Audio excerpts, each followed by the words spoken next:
कि अन्य सभी देवताओं के गो देह में प्रवेश करने के बाद लक्ष्मी जी आई और लक्ष्मी जी ने गोबर में स्थान प्राप्त किया, गोमूत्र में माता गंगा ने स्थान प्राप्त किया। और ये कहा नहीं जा सकता कि गोबर और गोमूत्र के बराबर कोई दूसरे संसार में खाद मिले। महर्षि वशिष्ठ के बारे में आप और होम धेनु की महत्ता बहुत प्रचलित है। महर्षि वशिष्ठ के यहाँ पर जो शबला नाम की गाय थी, उस गाय के दूध दही घी से वे भगवान को भोग लगाते और उसी गाय के घी से दिन रात हवन किया करते थे। एक दिन महाराज विश्वामित्र अपनी विशाल सेना के साथ तपोवन में रास्ते से जा रहे थे। ऋषि ने उनको रोककर उनका आतिथ्य सत्कार किया। शबाला की कृपा से तथा दूध से उनकी सारी सेना ने संतुष्ट होकर भोजन किया। गाय की महिमा देखो, इतनी सारी 13 लाख सैनिकों की सेना और विश्वामित्र को केवल एक कामधेनु शबला नाम की गाय ने भोजन कराया। ये महिमा देखकर के वो आश्चर्य में पड़ गए। विश्वामित्र ने जब गौ माता की महिमा देखी तो उन्होंने वशिष्ठ जी से शबला को मांगने की चेष्टा की। ऋषि ने कहा, हम साधुओं का परम धन तो ये गौ माता है, यही हमारा भरण पोषण करती है और तुम इन्हें ही हमसे छीन लोगे तो हमारे पास क्या बचेगा। मैं अपनी गौ को तुम्हें प्रदान नहीं कर सकता विश्वामित्र। राजा इस बात पर नाराज हो गए और उन्होंने देखा कि ऐसे तो ऋषि मानेंगे नहीं। रात्रि में जब वो सो जाएंगे तब जाकर चुपके से मैं उनकी गाय को ले जाऊंगा। जब रात्रि के समय वो ध्यान मग्न हो गए तब जाकर विश्वामित्र ने अपने सैनिकों को आज्ञा दी और गाय को चुरा कर ले जाने लगे। गाय जोर जोर से रंभाई। गाय के रंभाने की आवाज सुनकर के वशिष्ठ जी बाहर आए तो देखा कि कुछ सैनिक गाय को चुरा कर ले जाने वाले हैं। तब वो गाय कातर नेत्रों से वशिष्ठ जी के और देखने लगी और कहने लगी कि हे नाथ, मैंने आपकी सेवा में क्या कमी कर दी जो आप मुझे इन दुष्ट राजाओं के साथ भेजना चाहते हैं। आपने इनको मना किया, फिर भी ये मुझे चुरा कर ले जाना चाहते हैं। मैं यहाँ से नहीं जाना चाहती। तब ऋषि ने कहा, मैं तुम्हें थोड़ी ना भेज रहा हूँ, ये तो दुष्कृत्य कर रहे हैं। तुम चाहो तो स्वयं अपनी रक्षा कर सकती हो। इतना कह करके वशिष्ठ जी वहां पर खड़े हो गए और गाय ने अपना आकार बढ़ाया। सैनिक लोग गाय को ले जाने की चेष्टा कर रहे लेकिन तस से मस नहीं कर पा रहे। इतने में विश्वामित्र को क्रोध आया और उन्होंने अपने 13 लाख सैनिकों से कहा, बलपूर्वक कैसे भी करके इस गाय को खींच करके ले चलो। 4-5 सैनिकों ने विश्वामित्र की आज्ञा से वशिष्ठ जी को पकड़ लिया और बाकी के सैनिक गौ माता को ले जाने लगे। लेकिन गौ माता ने अपनी आंखें बड़ी की और उनके आंखों से अग्नि निकली।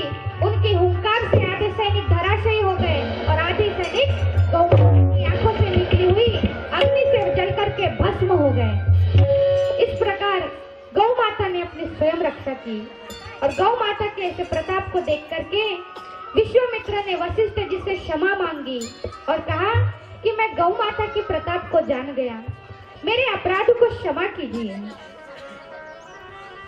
इस प्रकार गौ माता बड़ी चमत्कारी है। एक बार की बात है, अपनी विशाल सेना के साथ कार्तिवीर्य सहस्त्र बाहु अर्जुन तपोवन में जमदग्नि ऋषि के अतिथि बने। ऋषि ने कामधेनु की दया और दूध से सेना सहित राजा का बालीवाती आतिथ्य सत्कार किया। अब गौ माता का इतना सुंदर स्वरूप और सबको भोजन कराते हुए देख करके, कामधेनु स्वरूप को देख करके राजा गौ माता पर लट्टू हो गए। उन्होंने ऋषियों से गाय मांगनी चाहिए।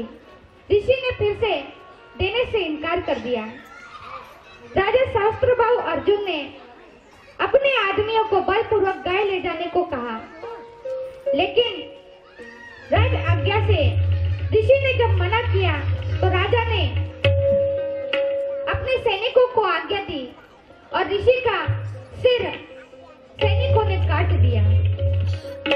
ऋषि पत्नी रेणुका जोर जोर से चिल्लाने लगी और जमदग्नि के ख्याता नामक पुत्र परशुराम निकट के पर्वत पर तपस्या कर रहे थे। उन्होंने जब गौ माता का, अपनी रेणुका माता का रोना सुना तब उनका आसन डोल गया। वे शीघ्र अपना फरसा लेकर के लौटे। पिता की दशा देखकर अत्यंत कुपित हुए। उन्होंने क्षत्रियों के साथ लगातार भयंकर लड़ाई की और 27 बार इस पृथ्वी को क्षत्रिय विहीन कर दिया। फिर जब क्षत्रियों ने क्षमा मांगी तब जाकर के गौ माता के प्रताप से उनकी माता पुनः जीवित हो गई और परशुराम जी को भगवान श्री राम का दर्शन हुआ। बोलिए, राह निकलती है उसका नाम गंगोत्री है, क्योंकि अगर आप नक्शे में देखें या स्वयं वहां पर जाकर के देखें उत्तराखंड में, तो जहां से गंगा का उद्गम होता है वह स्थान गाय के मुख के समान है, इसलिए उसको गंगोत्री कहा जाता है। गंगा जी पहले जब संसार में आने के लिए गंगा जी से भगवान भोलेनाथ ने कहा, तब वे बहुत आनाकानी करने लगे। उन्होंने बताया कि मैं गंगा हूँ, पृथ्वी पर पापी लोग मुझ में स्नान आदि करके मुझे अपवित्र किया कर देंगे, इसलिए मैं इस पृथ्वी पर नहीं जाऊंगी।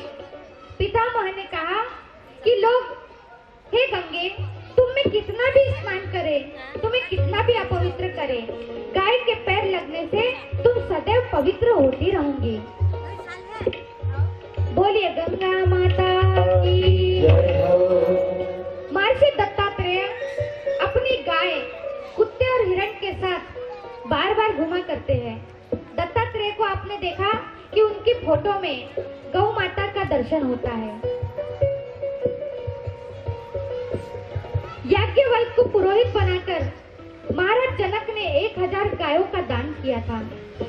भगवान गणेश जी के जन्म के संबंध में भी गौ माता का ही उल्लेख आता है कि गाय के गोबर को माता पार्वती ने स्नान के समय अपने शरीर पर लगाया था, जिसके फलस्वरूप भगवान श्री गणेश का प्राकट्य हुआ था। उन्हें भी गोबर गणेश कहा जाता है। बोले गणपति महाराज की। भगवान श्री कृष्ण ने भी जन्म लेकर गायों की रक्षा की और गोवर्धन पर्वत को धारण किया। कल के आखिरी सत्र में 7वें दिन की कथा में हम सभी भक्तवृंद गोवर्धन की झांकी का यहाँ पर दर्शन करेंगे और भगवान की गोवर्धन कथा के साथ कथा के समापन की ओर कल की कथा में हम आगे बढ़ेंगे। गुरु नानक के बारे में आप सभी ने सुना है। गुरु नानक जी बचपन से ही गायें चराते थे। एक दिन ज्येष्ठ का जो महीना होता है, जेठ का महीना, उस भर दोपहरी में गाय को समेटकर वे अनेक वृक्षों के नीचे से जा रहे थे। एक वृक्ष के नीचे वो बैठ गए। उधर से निकलने वाले एक बटोही अर्थात व्यापार करने वाले ने देखा कि एक भयानक विषधर सर्प फन फैलाकर वहां पर बैठा है और नानक जी के मस्तक के पास खड़ा है। कभी भी वो फन मार करके उन्हें मार सकता है। उन लोगों ने ढेला मारकर मिट्टी का ढेला उठाया और गुरु नानक को मारा, जिससे गुरु नानक जी जागकर खड़े हुए। उनके उठते ही सांप जंगल की ओर 9-11 हो गया। कहते हैं कि उसी समय से गायों के कारण उनको ज्ञान हुआ और गुरु नानक जी ध्यान मग्न रहने लगे और आगे चलकर वो शक्तिशाली सिख संप्रदाय के गुरु बने। बोलिए गौ माता की जय हो। इसी चरित्र में गौतम बुद्ध की भी एक प्रकार की घटना आती है। गौतम बुद्ध के जीवन में गौ माता का बड़ा महत्व रहा आहे. सगळ्यांचे लक्ष नाही वाटते आज कथेमध्ये. सगळे इथे होते पाहून राहिले. भगवान बुद्ध बड़े तपस्वी ऋषि हुए, राजा थे, लेकिन अपने परिवार को छोड़ करके ध्यान साधना करने वन वन भटकने लगे. उन्होंने 49 दिन तक 50 दिवसाला एक दिवस कमी 49 दिन तक उपवास रखा और फिर उनको ज्ञान और मुक्ति फिर भी प्राप्त नहीं हुई, जिसकी खोज में वो राजपाट त्याग करके पूरी पृथ्वी पर भटक रहे थे. एक दिन बोधि वृक्ष के नीचे हो गए और बोधि वृक्ष के नीचे वहां पर बहुत सारी गाय चारा खा करके जुगाली करते हुए बैठी थी. गाय के पास बोधि वृक्ष के नीचे भगवान बुद्ध उदास मन से जाकर के बैठ गए. उसी इलाके के उरुवेला नामक स्थान के सरदार की लावण्य बेटी का नाम था सुजाता. वह वट वृक्ष की पूजा करती थी और उसने मन्नत मांग रखी थी कि यदि मेरी मनोकामना पूरी हो जाए तो मैं 1600 गायों के दूध की खीर वट देवताओं को भेंट चढ़ाऊंगी. उसकी मन की अभिलाषा सारी पूरी हो गई और उसने 1600 गायों को जेठी मधु के वन में चराया और उनको दूध दूह करके उसने सुंदर सा पायस बनाया और उनका दूध 800 गायों को पिलाया. फिर उनमें से दूध दोहकर 400 को और अंत में उन 400 गायों का दूध दोह करके 16 गाय को और 16 गाय का दूध दोह करके 8 गाय को, 8 गाय का दूध दोह करके 2 गाय को और 2 गाय का दूध दोह करके एक श्यामा गैया को खिलाया और उस गाय का दूध निकाल करके उसकी प्रेम से खीर बनाई और उसको सोने के थाल में परोस करके सुजाता जब वट वृक्ष देवताओं के सामने उपस्थित हुई तो उसने देखा, अरे आज वट वृक्ष के नीचे क्या चमत्कार देख रही हूँ. वट वृक्ष के नीचे में धारण करके मेरे सामने प्रकट हो रहे हैं. सुजाता भगवान बुद्ध के बारे में जानती नहीं थी, लेकिन अपने मन की भोली भाषा को जान करके मन ही मन प्रसन्न हो रहे थे कि आज मेरी तपस्या पूर्ण हुई. गौतम भगवान ने सुजाता की दी हुई खीर खाई और तुरंत उनको ज्ञान और मुक्ति का मार्ग मिल गया, जिससे वो पाने के लिए पूरे जगह जगह भटक रहे थे. उन्हें वह माना है तो बिना गाय का दूध, बिना गाय का पंचगव्य पिए कोई तपस्या पूरी नहीं हो सकती. तब से गौतम बुद्ध अपने आहार में केवल फल और गाय का दूध लिया करते और अपनी तपस्या से वे सारे विश्व में विख्यात हुए. बोलिए गौतम बुद्ध की जय हो, गौ माता की जय हो. इसलिए माताओं से विनती करती हूँ, अपने छोटे छोटे बच्चों को बचपन से गाय का दूध पिलाइए. गाय का दूध पीने से बच्चा साधु जैसे स्वभाव को प्राप्त होता है, बुरी आदतों में पड़ता नहीं है.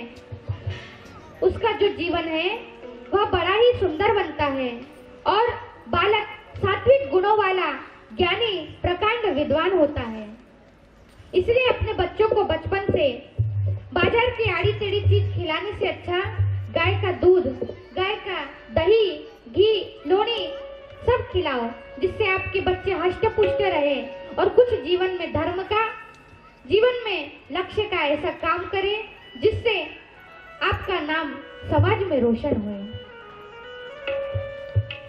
महात्मा ख्रिस्ट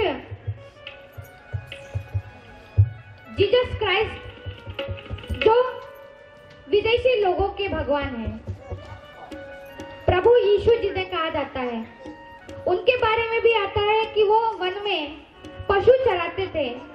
उन्हीं दिनों उनको गाय की रक्षा करने से संसार से बंधन मुक्ति का ज्ञान हुआ. अनेक प्रकार के वर्णन आते हैं कि गौ माता की सेवा करने से क्या क्या मिलता है. आर्थिक समृद्धि में गोवंश का बड़ा योगदान है. भारत की परम पावन धरती माता गोवंश से ही अनुप्राणित है, लेकिन हमारा दुर्भाग्य कि आज समस्त प्रकार की गाय दुख उठा रही है। गाश्च सुश्रुतेयश्च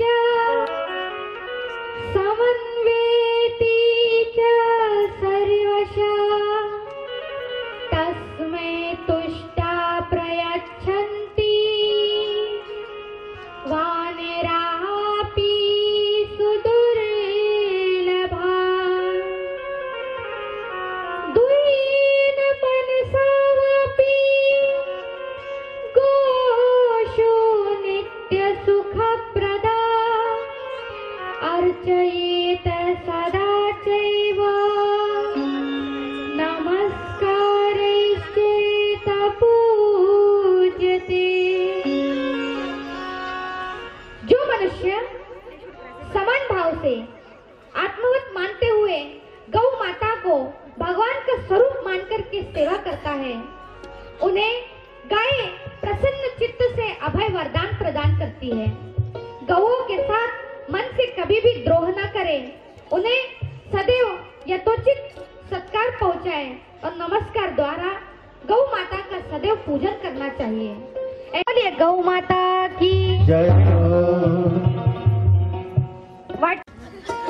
वांग्याची भाजी होती ना म्हणून झोप येत आहे ना अशी अशी।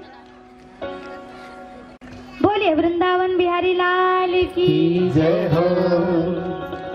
सर्वेशा गाव शरणमुत्तमम् यद् गृहे दुःखित नरः दान्त प्रीतमना नित्यम् गवां व्युष्टि तथा। जिस मनुष्य के घर में गौ माता दुखी रहती है ना, वो निश्चय ही सभी प्राणियों की आधारभूता है, सभी प्राणियों की जननी है, कल्याणदायी है और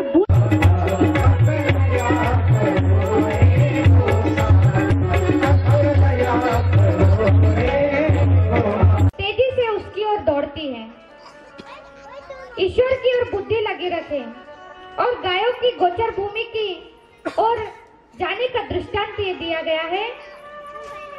इंद्रो दीर्घाय चक्षुषा सूर्यरोहयते दिवि विगोभिरत्रिमेरयते।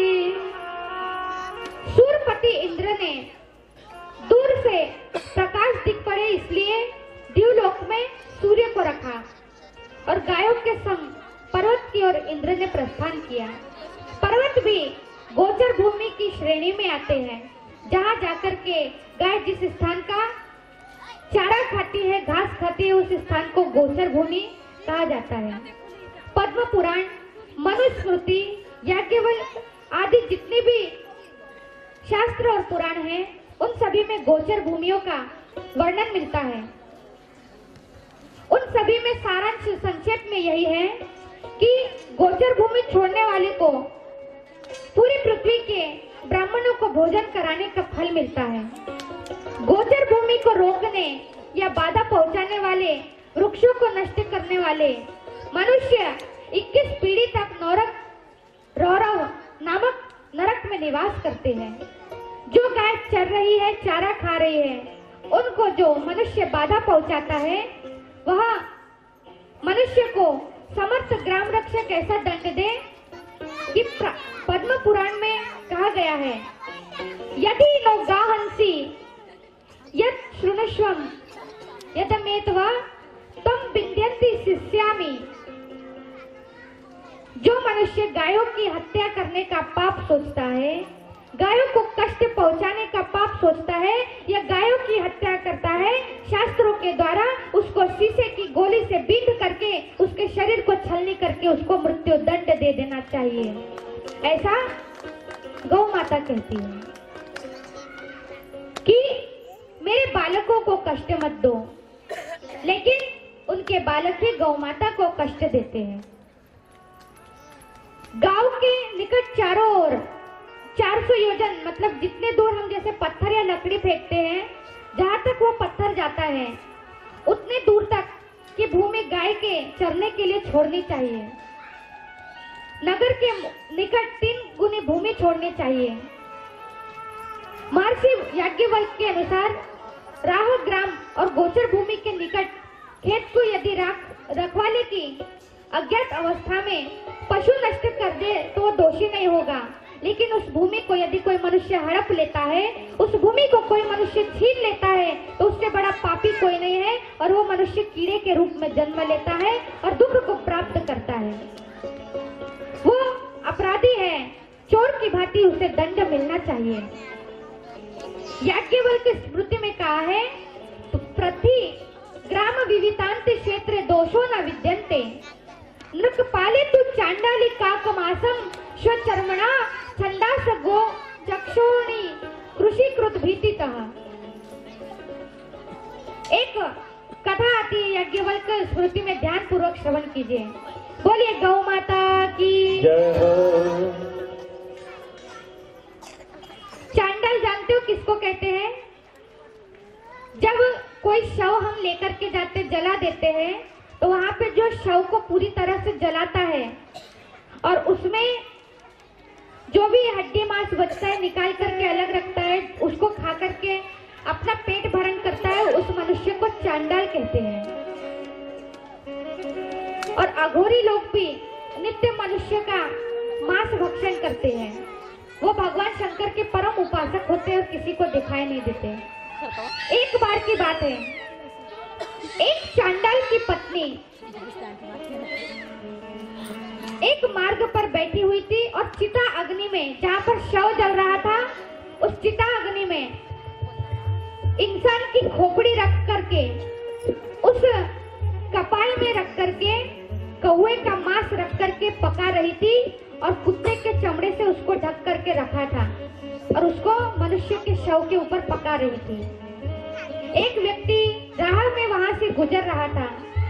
उस व्यक्ति को यह देख करके कौतूहल हुआ कि ये स्त्री क्या छुपा रही है और इतने जल्दी जल्दी वो भी मनुष्य की अर्थी पर क्या पका करके खा रही है।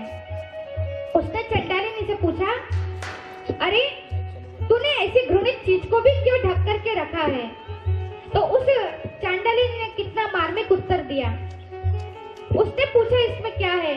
उसने कहा, इसमें कौवे का मांस है जो जिसे मैंने कुत्ते के चमड़े से ढक करके रखा है और शव के ऊपर पका रही हूँ, लेकिन इसे छुपा रही हूँ।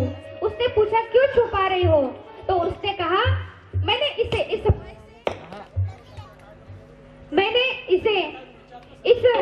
भय से ढक करके रखा है कि मेरा ये स्थान खेत के समीप है।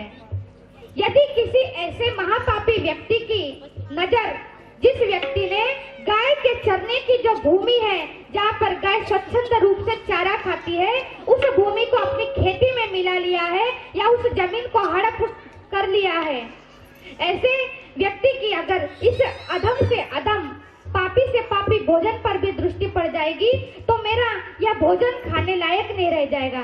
भला कुत्ते और कौवे के मांस से भी बढ़कर के कोई बुरा भोजन हो सकता है, फिर भी गोचर भूमि हड़पने वाले व्यक्ति की नजर जब उस पर पड़े तो वो मांस भी अशुद्ध हो जाता है, तो गोचर भूमि हड़पने वाला व्यक्ति कितना पापी होगा। इसीलिए कहा जाता है, गायों की भूमि ना हड़पे। इस प्रकार हम देखते हैं कि गोचर भूमि छोड़ना गायों के लिए महान पुण्य है और उनकी भूमि हड़पना, अपने कब्जे में ले लेना बड़ा महापाप है। हमारे देश में गोवध की भांति गोचर भूमि भी एक समस्या के रूप में उपस्थित है। हमारे यहाँ पर बड़ी दुर्व्यवस्था है, इसलिए हमको चाहिए कि जिस मनुष्य के पास बहुत सारी धन संपत्ति हो या संतान ना हो, तो गाय के चरने के लिए वो भूमि वो दान दे दे, ग्राम पंचायत को दान में दे दे। बोलिए गौ माता की जय हो। जबाला पुत्र सत्य काम को गो सेवा से ब्रह्म ज्ञान प्राप्त हुआ।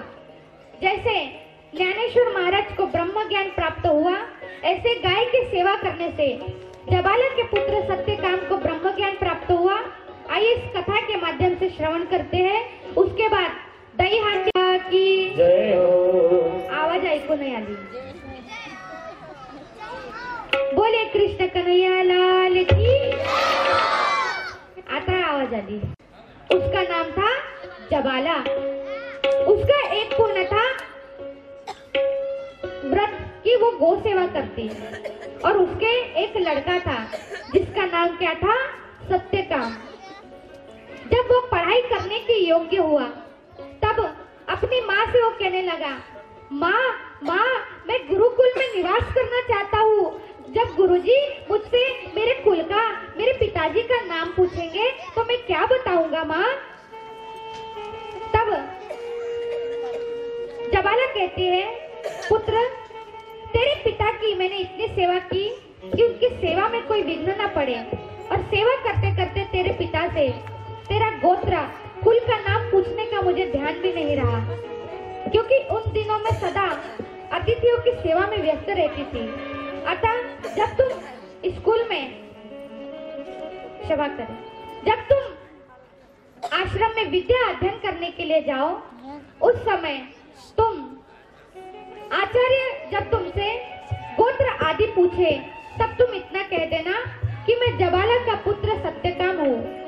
माता की आज्ञा लेकर सत्यकाम हरिद्रमत गौतम ऋषि के यहाँ पर गया और बोला, मैं आप श्रीमान के यहाँ ब्रह्मचर्य व्रत पूर्वक सेवा करने के लिए आया हूँ।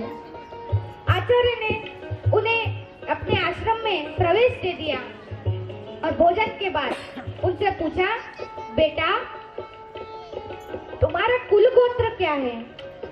सत्यकाम ने कहा, भगवान मेरा गोत्र क्या है इसे मैं नहीं जानता, मैं सत्यकाम जबाला का पुत्र हूँ, बस इतना ही संबंध में जानता हूँ। इस पर गौतम ऋषि ने कहा, वत्स ब्राह्मण को छोड़कर दूसरा कोई भी इस प्रकार से सच्ची बात नहीं बता सकता। जाओ थोड़ी सी समिधा अर्थात हवन की लकड़ी ले आओ, मैं तुम्हारा उपनयन संस्कार करूंगा।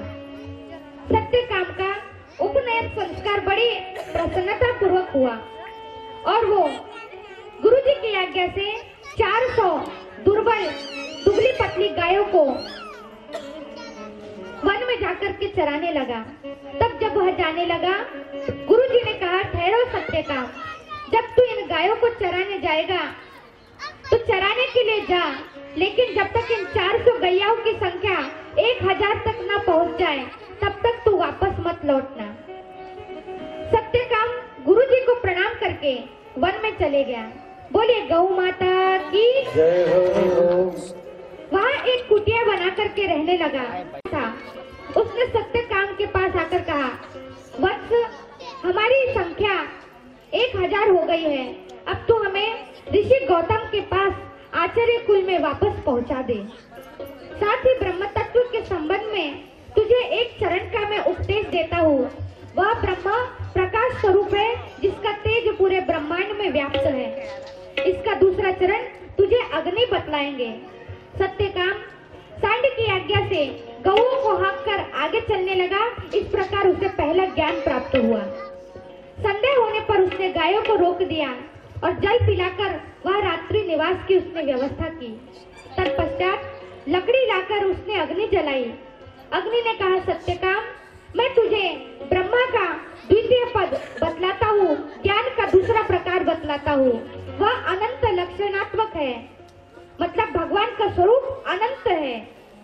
इस प्रकार का उन्हें ज्ञान प्राप्त हुआ और अगला उपदेश तुझे आगे रास्ते में हंस करेगा। दूसरे दिन सायंकाल सत्यकाम पुनः किसी सुंदर जलाशय के किनारे गौओं को चराता हुआ ले गया और वहीं पर रात्रि निवास की उसने व्यवस्था की। इतने में ही एक हंस ऊपर से उड़ता हुआ आया और हंस ने कहा, मैं तेरी सेवा से प्रसन्न हुआ। मैं तुझे ब्रह्म ज्ञान के तृतीय समान मनुष्य के जन्म से लेके उसके मृत्यु तक की भविष्य की जानकारी, यह ज्योतिष्य विद्या मैं तुझे प्रदान करता हूँ और चतुर्थ पद का उपदेश तुझे मुद्गा जल कुक्कुट जो जल का कीड़ा होता है वह करेगा। दूसरे दिन सायंकाल सत्यकाम ने एक वट वृक्ष के नीचे गौओं के रात्रि निवास की व्यवस्था की। अग्नि जलाकर के वह बैठ ही रहा था कि एक जल मुर्ग ने आकर के उसको पुकारा और कहा, वत्स मैं तुझे ब्रह्म ज्ञान के चतुर्थ चरण का उपदेश करता हूँ। वह आयतन स्वरूप है, ये पृथ्वी में जल आयत स्वरूप है। इस प्रकार उन देवताओं से सच्चिदानंद घन लक्षण परमात्मा का बोध ब्रह्म ज्ञान प्राप्त करके सहस्त्र गौओं को लेकर सत्यकाम आचार्य गौतम ऋषि के आश्रम लौट आया। आचार्य ने जब उसको लौटते हुए देखा तो उसका जो मस्तक था वह ब्रह्म तेज से परिपूर्ण था। उसका चेहरा अलौकिक दिव्य तेज झलक रहा था। तेजपूर्ण दिव्य मुख कांति को देख करके मुनि गौतम ने कहा, वत्स, तू ब्रह्म ज्ञानी के सदृश दिखलाई पड़ता है। सत्यकाम ने कहा, भगवान, मुझे मनुष्य तरह से विद्या मिली है। गौ सेवा के कारण मैं ब्रह्म ज्ञानी हुआ हूँ और आप मुझे जो वेश किया और वह इतिहास में विख्यात हुआ।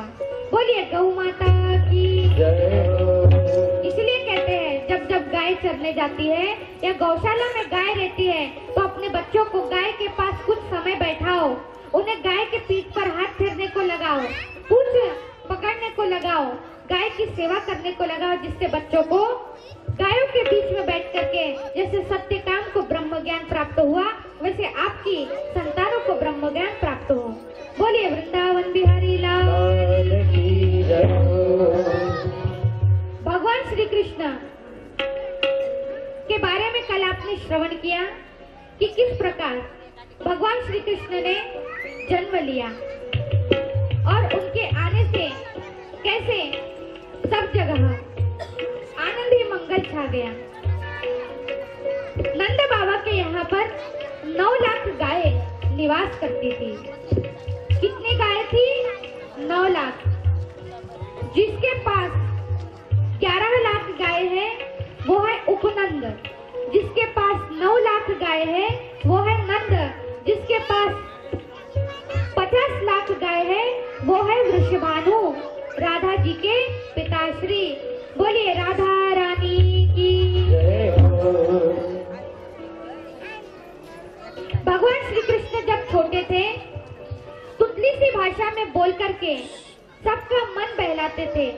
गोपियों के यहाँ पर माखन बनता तो माखन चुरा चुरा करके टेढ़ी टेढ़ी भौवें दिखा करके चले जाते। जब कोई गोपी घर में काम कर रही होती तो भगवान श्री कृष्ण क्या करते, यहाँ गोपी काम कर रही होती और वहाँ पर उनके गायों और बछड़ों को खोल देते, मार के जोर से हंस देते, जिसको देखकर कि सारी गोपियाँ मुक्त हो जाती और भूल जाती कि उन्हें पकड़ना है। बोलिए वृंदावन उनका नीला सा वर्ण है और जब पैरों में छमछम पायल पहनते हैं तो आपने देखा होगा छोटा सा जो बच्चा होता है उसको नई नई पायल पहनाओ तो कितने अच्छे से लंगड़ के वो चलता है और तुतलाते हुए करो माजे बाबा माजे बाबा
कथा के 6वें दिन हम अपने उद्देश्य को पूरा करते हुए गौ सेवा के मार्ग पे लगातार आगे बढ़ते हुए आज कथा के बहुत सी बातें हुई, बहुत सी चर्चाएं हुई, हम लोग काम करने का संकल्प भी लिया हम लोगों ने। माताएं बहनें बहुत दूर दूर से भी आ जाई हैं। मैं आज कुछ चिकित्सा में अपने शरीर को स्वस्थ रखने के लिए गाय कितनी गुणकारी है, कुछ अचूक चीजें बताऊंगा जिसका उपाय करके हर आदमी स्वस्थ रह सकता है। पहली चीज है, गाय के दूध से बना दही और दही से निकाला गया मक्खन, उससे बनाया गया घी, अगर वह मिट्टी के पात्र में बनाया गया हो घी, दूध को गर्म करके, और वैसे घी को एक एक बूंद दोनों नाक में सोते समय डाल लिया जाए तो 3200 प्रकार की प्राकृतिक बीमारियां कभी होती ही नहीं मनुष्य को। एक गौ सेवक है, अपने भारत में ही है, और वो ऐसे गौ सेवक हैं जो बचपन में गौमांस भी खाए हैं, लेकिन जब उनको गाय का बोध हुआ तो गौ सेवा करने लगे और उनको नाक में घी डालने से 84 साल की उम्र में तीसरी बार दांत उगाए हैं। ये अमरावती के वरुण में है। माताएं बहनें बैठी हैं यहाँ, एक बाजपन का एक अचूक उपाय बताता हूँ गाय से। जिन माताएं बहनों को पुत्र नहीं होता, केवल लड़कियां होती हैं, या लड़की लड़का कुछ भी नहीं होता, उसके लिए एक रामबाण औषधि है। पुराने से पुराना नंदी जो वृद्धावस्था की ओर हो गया हो, ऐसे नंदी का मूत्र बाटल में रख के और 30 दिनों तक लगातार उसको नाक से सूंघते रहें, 10वें माह में ही पुत्र होगा। जलगांव में ऐसे 2 उदाहरण हैं। जो बहन पांजरापोल संस्था में 4 जनवरी 2017 की कथा राधानंदनी की सुनने आई थी और 6 जनवरी को हमने कथा में बताया था। 17 जनवरी का दिन मुझे याद है, उनको हमने पुराने नंदी का गौमूत्र उपलब्ध कराया था।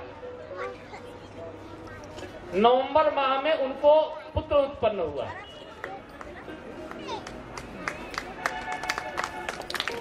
ब्लड प्रेशर से आप बहुत परेशान हैं, बहुत परेशान हैं, किसी भी तरीके से ब्लड प्रेशर नहीं रुकता, तो आप गाय के पेट को सहलाएं और गाय की पीठ को सहलाएं। 15 मिनट में आपका ब्लड प्रेशर नॉर्मल रहेगा। ये चीजें कहने की नहीं है, किसी डॉक्टर को लेके गौशाला में आने का, ब्लड प्रेशर जिसका हाई हो चेक कर लेने का। गाय के चाटने का अद्भुत प्रभाव है। गाय अगर शरीर को जिस भाग में चाट देती है, वहां की हड्डी वज्र जैसी हो जाती है, वो टूटती नहीं। मैं इसका साक्षात उदाहरण हूं। इतने भयानक एक्सीडेंट से मैं गुजरा कि राड तक पैर में घुस गया था, लेकिन हड्डी नहीं टूटी।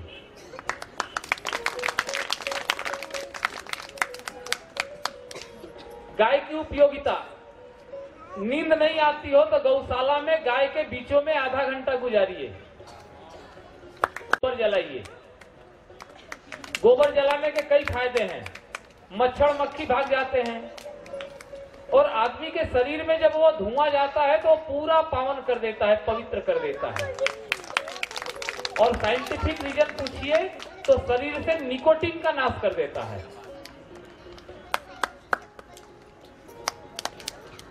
ऐसी गौ माता का हम सेवन क्यों न करें।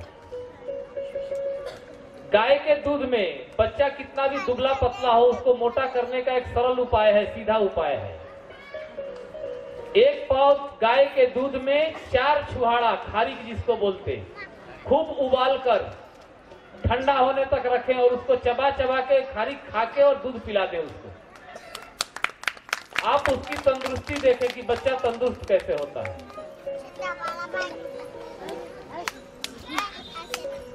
गाय के गुणों की महिमा तो स्वयं शारदा और शेष भी नहीं कर सकते। यह गाय जब से धरती पे आई है, समुद्र मंथन से उत्पत्ति इसकी हमने माना है।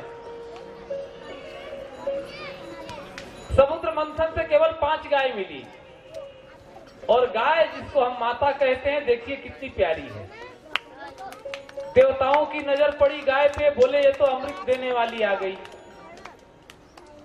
मनुष्यों की नजर पड़ी उस पे, मानव बोले अरे ममतामयी माँ आ गई, दूध दही घी खूब खाने को मिलेगा। वहां राक्षस भी थे समुद्र मंथन में, वो जैसे देखे अरे मांस खाने को मिलेगा। माता ने सबको काल निर्धारित किया है, सबको सब सर्वत्र देती है क्योंकि वो माता है। आप लोगों ने महाभारत सीरियल देखा होगा, एक बहुत मार्मिक प्रसंग था उसमें। माता कैसी दयालु होती है, ये दया के ऊपर है कि द्रौपदी के 5 पुत्रों की हत्या अश्वत्थामा कर देता है। उसके बाद अश्वत्थामा को पकड़कर लाया जाता है। भगवान कृष्ण पूछते हैं द्रौपदी से कि बोल बहन, इसके साथ क्या किया जाए। द्रौपदी बोलती है भैया इसको छोड़ दो। कृष्ण बोले अरे तेरे 5 पुत्रों की गर्दन काटने वाला, और तू उसे छोड़ने की बात करती है। तो द्रौपदी बोली हाँ भैया, मैं मां हूं, मैं आज अपने पुत्र के वियोग में रो रही हूं, इसकी गर्दन काट दोगे तो इसकी मां भी रोएगी, इसलिए इसको जिंदा छोड़ दो।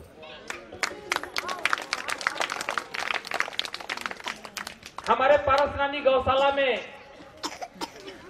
अनेकों मूर्तियां लगी हुई हैं। ऐसी मूर्तियां लगी हुई हैं जिनकी पुनरावृत्ति इस धरती पर नहीं हुई, और जितनी भी पुनरावृत्ति नहीं हुई उसमें ज्यादा से ज्यादा माताओं का ही स्थान है। हमारी सभ्यता बच जाए, हमारा हिंदुत्व बच जाए, क्योंकि हिंदुत्व के लिए केवल एक ही धरती है, और हिंदुस्तान की धरती है, भारत की धरती है। लेकिन इस छोटे से भूभाग पे भी ये विधर्मियों द्वारा खुलेआम कत्ल करना गाय का हमारे लिए तो जरूर शर्मनाक है। हम लड़ नहीं सकते तो गाय को बचा तो सकते हैं, पाल तो सकते हैं। जरूरी नहीं कि हम कसाईयों से लड़ के ही गाय बचाएं, हम गाय पाल के भी गाय बचा सकते हैं, गौशालाओं में भी गाय बचा सकते हैं।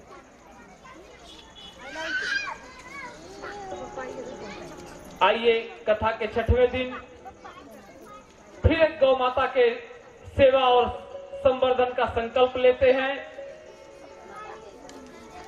और मैंने आपको बताया था पहले दिन भी, जब भी धेनु मानस कथा मेरे माध्यम से कही गई है, उस धरती पे अजूबा हुआ है, अद्भुत बदलाव हुआ है। और आज 6 दिन हो गया है, 2 दिन और बाकी हैं, बदलाव तो होके रहेगा। गौशाला बदलेगी, इसको हम वृंदावन से भी अच्छा बनाएंगे। इस गौशाला को हम ऐसा बनाएंगे कि यहां साक्षात कृष्ण को आना पड़े।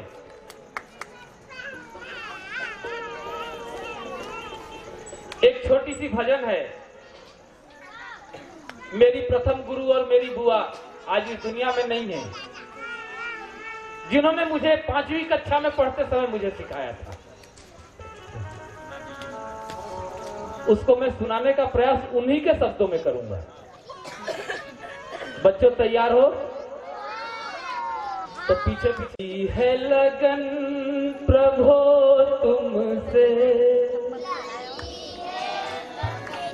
प्रभो तुमसे तुम्हारा ही सहारा है। लगी है लगन प्रभो तुमसे तुम्हारा ही सहारा है। दरवाय कर स्वामी इसी से बस पुकारा है। एक भक्त की कल्पना है जो भगवान कृष्ण को बुलाना चाहता है, लेकिन कहता क्या है? किया करते थे तुम चोरी दही और दूध माखन की,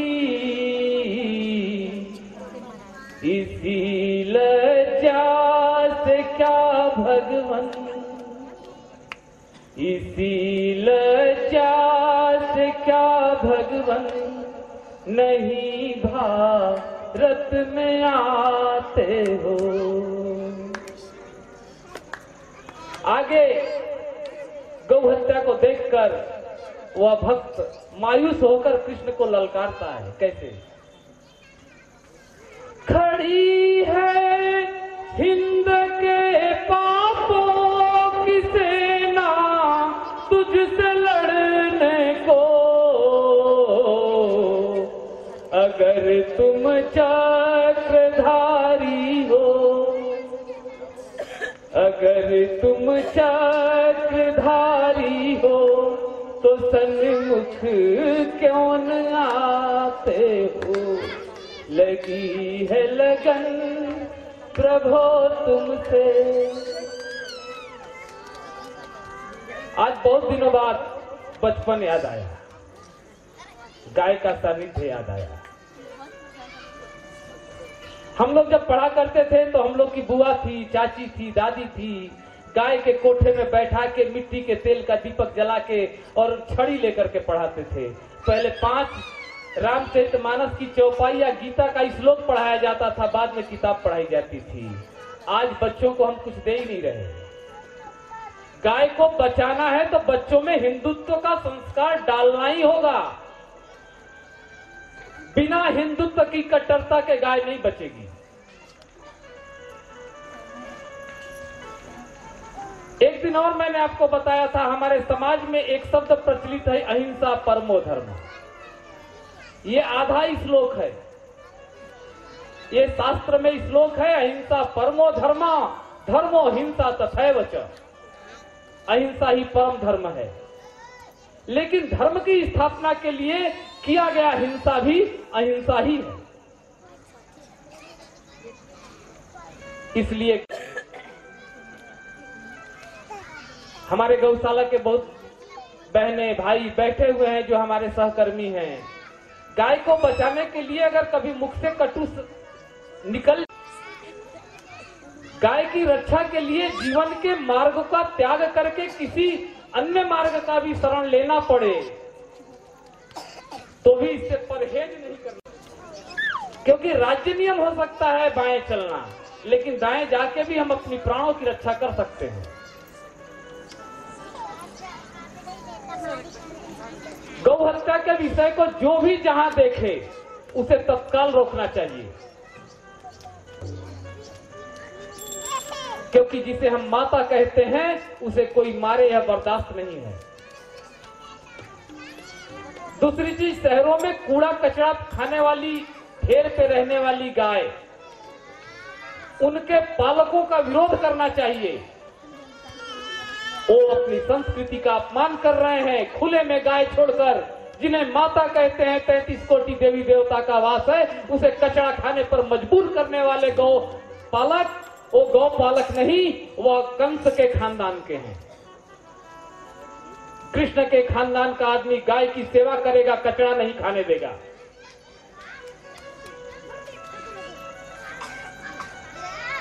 हमें हर तरफ से गाय की सेवा करनी है, गाय की रक्षा करनी है। इत गाय उत गाय जित देखो तित गाय। मैं जहां भी रहूं गायों के बीच में रहूं। मेरी बुद्धि जो भी सोचे गायों के लिए सोचे, मेरा शरीर जो भी कर्म करे वह गायों के लिए करे।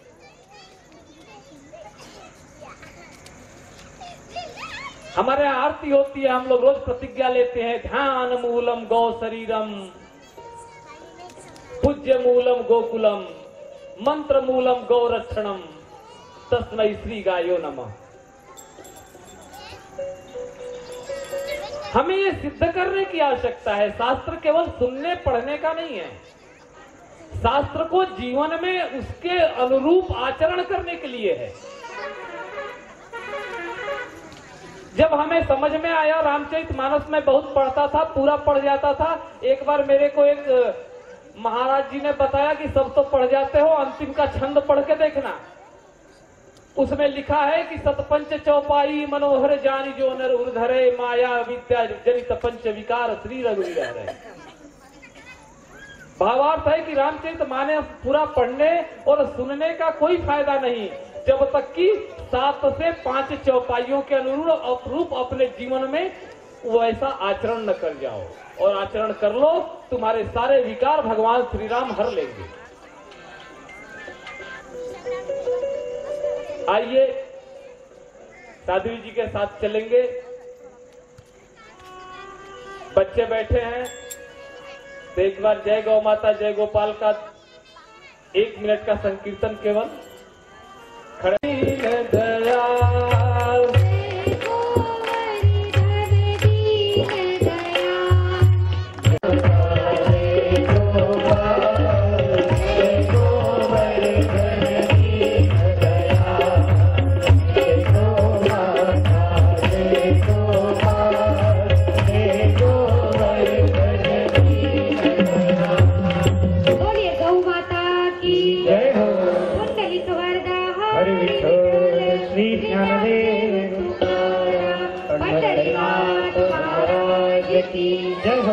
आता सगळे आपले जाती का स्वश्रुती क्वच शिक्षित केली तात्र तात्र निहितांगुली दलो वल्लवी कुल मनंदायते प्रभु। वाह मेरे प्राणधन, कितने सुंदर लगते हो जब तुम गौशाला में जाते हो। नीले नीले से तुम्हारे अंग है और पीला सा तुमने पीतांबर पहना हुआ है। कर मुरली गले पीतांबर,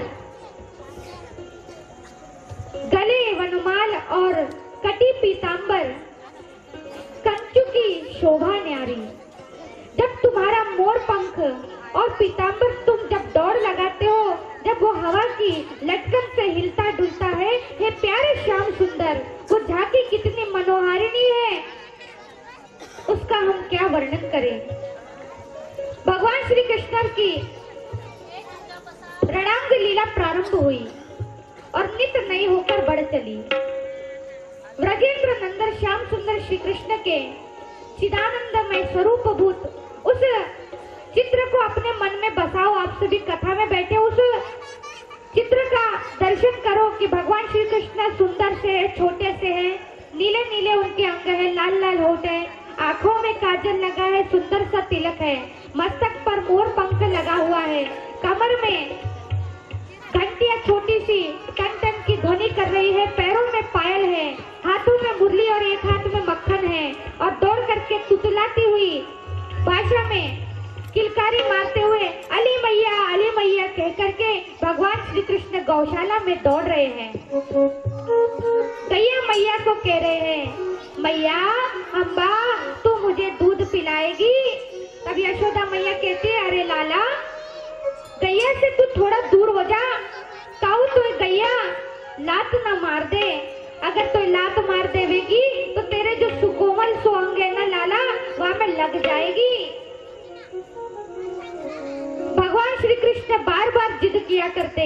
नंद बाबा और यशोदा समस्त गोप गोपिकाओं के साथ अपने अंगने में सुबह 4 से लेकर के 6 बजे तक गैया के गोष्ठ में रहा करते और दूध दुहने की प्रक्रिया चलती।